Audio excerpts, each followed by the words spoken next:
파리입니다. 오늘은 가뭄 얘기를 해보겠습니다. 유럽은 지금 바짝바짝 말라가고 있습니다. 여기 파리도 제대로 된 비를 본 게 언제인지 기억이 안 날 정도입니다. 당장 쓸 물이 부족해서 농작물이 타들어가고 있습니다. 그리고 원자력 발전소에 필요한 냉각수가 없어서 발전소가 멈췄습니다. 그래서 유럽은 전기를 아낀다고 밤에 길거리 조명을 끄는 일까지 벌어졌습니다.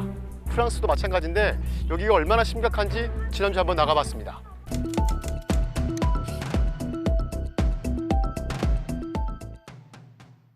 지금 보시는 건 프랑스 중부에 있는 옥수수 밭입니다. 여긴 밀농사가 끝나고 지금 옥수수 농사가 한창입니다. 그런데 밭이 쩍쩍 갈라져 있습니다. 이 손가락 두 마디가 쑥쑥 들어갈 정도였습니다. 옥수수 알맹이가 제대로 맺힐 리가 없습니다.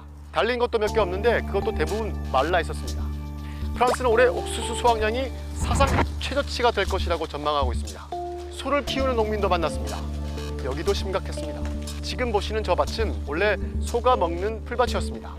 방목하던 초원인데 가뭄 때문에 풀이 완전히 사라졌습니다. 이 농민은 다 타버렸다고 표현을 했는데 아예 먹을거리가 하나도 남아있지 않다고 했습니다. 그래서 어쩔 수 없이 사료를 먹이고 있다고 했습니다. 그런데 문제는 그게 겨울용 사료라는 겁니다. 겨울에 춥고 풀이 없어서 실내에서 사료를 먹이는데 그걸 지금 미리 당겨서 먹이고 있다고 했습니다. 그것도 이제 바닥을 드러내고 있는데 이 가뭄이 계속된다면 최후의 수단으로 소 축사 바닥재로 쓰려고 비축해둔 짚을 쓸 수밖에 없다고 했습니다. 소 침대, 소 이불로 마련해 둔 걸 먹이로 쓴다는 겁니다. 70-80% des éleveurs en France qui aujourd'hui se retrouvent avec un manque de fourrage énorme lié à cette herbe qui a disparu des pâturages et de création de réserves pour l'hiver. 그나마 이 농가는 준비를 잘 해둔 편이라 사료로 버티고 있는 상황입니다. 하지만 프랑스에선 70-80%의 축사가 사료 부족에 시달리고 있는 상황입니다. 모든 게 물이 부족해서입니다. 그래서 루아르란 강을 가봤습니다. 루아르 강은 프랑스에서 길이가 가장 긴 강입니다. 여긴 다른 유럽 강처럼 이 뚝을 쌓아서 운하로 쓰지 않고 댐이 없는 자연 하천입니다. 그래서 가뭄의 영향이 바로바로 나타납니다.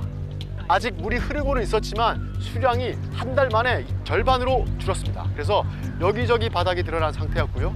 강을 오가던 유람선도 멈춰버린 상태였습니다. 유람선을 운영하는 사장도 만났습니다. 그랬더니 원래 8월엔 수량이 줄어서 유람선 운영이 어렵긴 한데 올해는 한 달 가까이 먼저 멈춰버렸다고 합니다. 그만큼 가뭄이 빨리 심하게 찾아온 겁니다. 그리고 그 사장님은 수위가 이렇게 낮아진 건 처음이라고 이야기했습니다. Alors c'est vrai que cette année-là, c'est vraiment une année où il est impossible de naviguer et ça c'est vraiment exceptionnel, c'est vraiment l'année record. 원래 수심이 깊고 이 물살이 세서 수영이 금지된 곳도 가봤습니다. 제가 한참을 걸어 들어갔는데도 물이 무릎 아래에 있었습니다. 프랑스에는 강이 3,000개 좀 넘게 있습니다. 그런데 그 가운데 1,300개가 넘는 강이 물이 완전히 말랐거나 물길이 끊어져 버린 상태입니다. 이걸 건천화됐다고 하는데 43%의 강이 건천이 됐다고 프랑스 정부는 발표했습니다. 사정이 이렇다 보니까 이상이 걸렸습니다. 프랑스는 물이 부족할 때 물 관리를 3단계로 나눠서 관리를 하고 있습니다. 그 가운데 가장 심각한 위험 단계가 위기 단계인데 위기 단계로 지정이 되면 물 사용이 크게 제한됩니다. 식수, 위생, 의료용 등 아주 필수적인 물만 제외하고 농업 용수까지도 사용이 제한됩니다. 프랑스는 물이 보호하고 비슷한 단위가 영어로는 디파트먼트, 여기 말로는 데파르트멍이라고 부릅니다. 그런데 이 데파르트멍이 프랑스 본토에 96개가 있습니다. 그 96개 중에 67개 데파르트멍이 위기 경보가 내려졌습니다. 데파르트멍 전체가 다 지정된 건 아니고요. 이 도 안에서 어딘가가 위기 경보를 받은 게 67개가 된다는 겁니다. 그만큼 프랑스도 가뭄이 전역에 심각하게 퍼져 있다는 겁니다. 이게 또 그냥 물 부족으로만 끝나는 게 아닙니다. 그게 문제입니다. 프랑스 중부 지역 한 마을을 가봤더니 이 지자체에서는 주민 신고를 접수하고 있었는데요. 그 내용이 가뭄으로 인한 집 건물 균열 신고였습니다. Les réactions des habitants sont assez vives puisqu'ils envoient des courriers à la mairie. C'est qu'est-ce que je fais de ma maison qui est en train de se fissurer. 그게 가뭄하고 무슨 상관이 있냐 했더니 이 강 주변 늪지대 같은 데를 메워서 도시를 만든 곳에서는 집안이 안반이 아니라 진흙 같은 곳이어서 이 땅속이 심각한 가뭄으로 그 아래까지 메말라 버려서 땅이 수축이 돼버렸다는 겁니다. 그게 집 균열까지 이어졌는데 그 마을은 시청 건물까지 심각하게 갈라져서 시청이 정부에 재난지역을 신청하고 있었습니다. 그런데 이 가뭄 영향 중에 가장 심각한 것 중 하나가 전력난입니다. 특히 원자력 발전이 문제인데 유럽의 많은 국가들이 원전 냉각수로 강물을 사용하고 있습니다.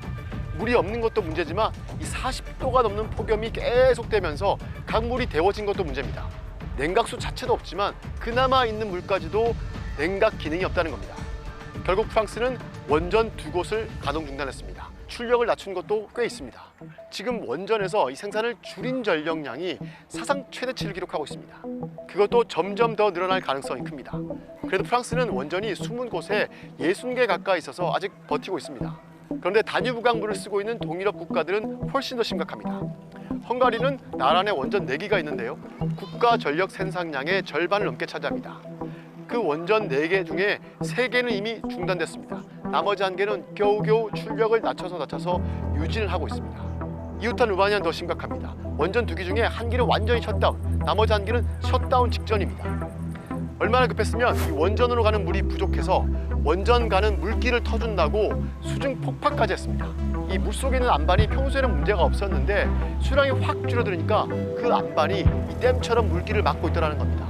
그래서 폭약 180kg이나 동원해서 깨버렸습니다. 이렇게 발전소를 제대로 못 돌리니까 공공시설 전기부터 줄이고 있습니다. 그래서 헝가리 수도 부다페스트의 상징과 같은 야경이 사라졌습니다. 루마니아도 국가 비상사태를 선포하고 필수 조명을 빼고 다 껐습니다. 영국도 잉글랜드 지역은 절반이 가뭄 상태입니다. 올여름 강수량이 평년의 7%에 불과합니다. 당장 전력 제한 조치는 없지만 영국은 네덜란드 등으로 보내던 전력 수출을 중단했습니다. 문제는 사상 최악이라고 평가되는 올해 유럽의 폭염과 가뭄이 아직 끝나지 않았다는 겁니다. 이번 주 프랑스는 또 폭염이 몰려옵니다. 지금까지 폭염과 가뭄으로 유럽연합의 올해 GDP가 1%, 약 295조 원이 감소할 거란 전망이 나왔습니다. 가뜩이나 돈을 쓸 때는 많지만 돈이 들어올 때는 줄어들고 있는 유럽입니다. 이런 유럽에 설상가상으로 날씨까지도 도움이 안 되는 상황입니다.